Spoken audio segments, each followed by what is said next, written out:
له تاسې ټولو څخه له دې عمله مننه کوم چې د شعر او ادب سره د مینې له امله مو د کونړ سیند کلنۍ مشاعرې ته تشریف راوړی.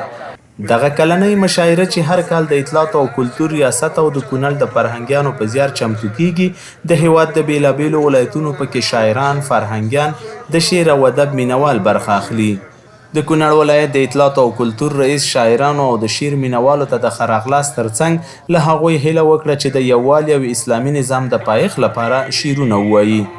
د شاعرانو ورونو هغه څه واورو چې دغه شل کاله د جهاد میدان په خپله ژبه او په خپل قلم باندې ګرم ساتلی و.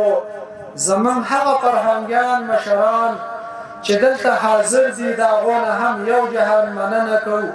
په مشاعره کې د کونړ مرستیال والي، لیکوالان، شاعران او ادیبان په ټولنه کې د علم او ادب خاوندان یاد کړل او غوښتنه یې ترې وکړه چې په خپله نرمه او خوږه ژبه ټولنې ته د یووالي، سولې او پرمختګ پیغام ورکړي او ټولنه سملوري ته رهبري کړي.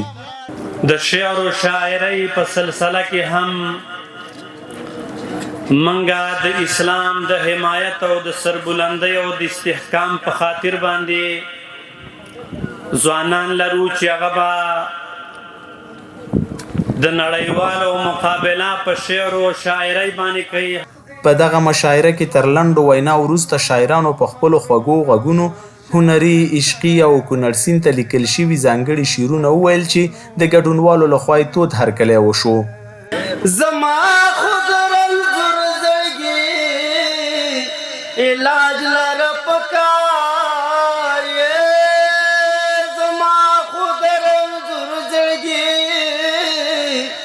علاج لره پکار یې.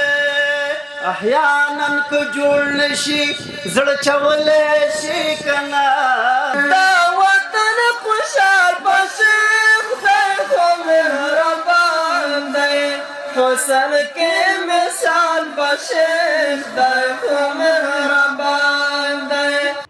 د یادې مشاعرې یو بل ګډونوال بیا په هیواد کې د سولې او ثبات په ټیکاو هم شعرونه ولوستل.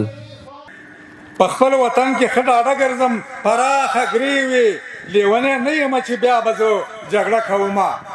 لکه د غاښ، لکه د نوک، لکه د زړه دردونه، داسې مې وزغمل دا ستا د بیلتانه دردونه. او خدایه د جنګ په قاتل شور کې بیا مه ویښوه د نازولې سولې غېږه کې ویده دردونه.